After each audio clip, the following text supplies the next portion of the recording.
to a group of insolvency specialists at a huge company in the centre of Newcastle. It was as depressing as it sounds. I wore smart suits and big heels, had 1990s blonde streaked hair, and got my acrylic nails refilled every 4 weeks. My main role was trying to think up marketing slogans to promote the company to businesses that were about to go bankrupt.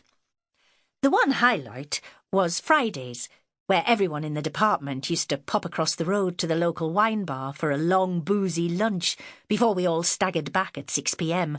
for 10 minutes coffee drinking before clocking off for the weekend.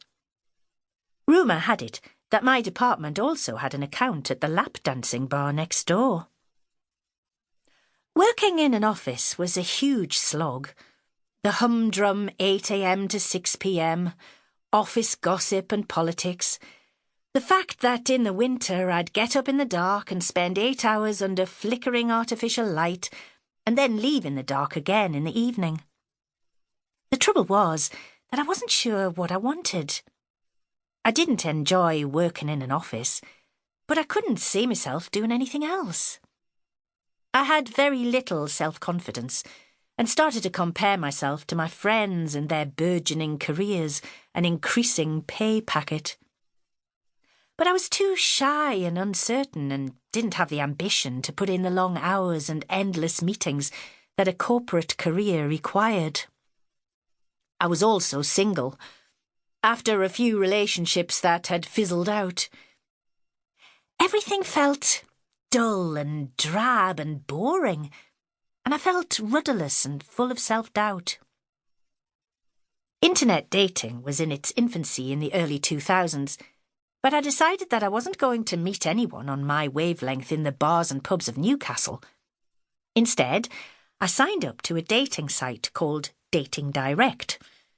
I remember being very specific about who I wanted to meet, and searched for men who lived in the countryside, from Northumberland, didn't smoke, and were under 5'8". Trawling through the results, I spotted a picture of Steve.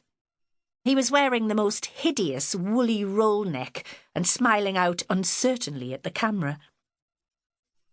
Our first date was in the middle of lambing, and I remember trying to pick up 2 newborn lambs, slippery and steaming, out of a freezing paddock in the teeth of a northeasterly gale.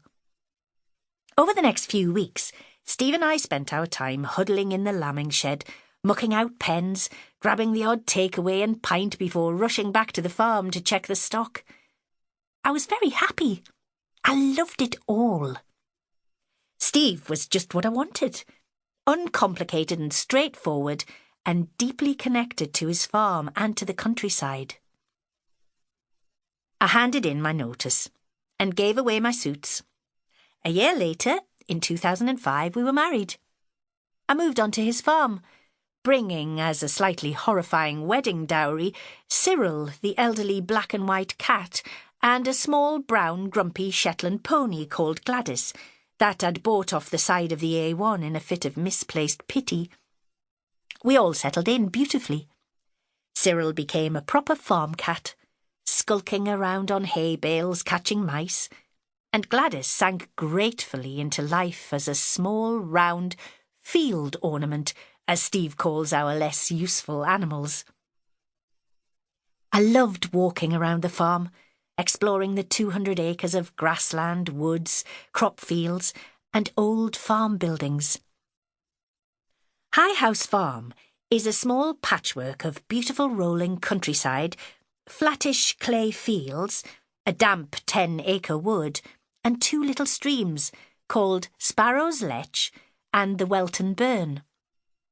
The farm itself is made up of a jumble of 19th century buildings that are built solidly in dark cream and grey sandstone that glows golden in the sunshine. We have some new buildings as well, a modern lambing shed that we call the Top Hemel, plus a rather decrepit open-sided concrete and metal barn that is usually full to the rafters with hay and straw bales. One end of the farm is only 400 yards from Hadrian's Wall, and on a clear day we can see right across the beautiful Tyne Valley.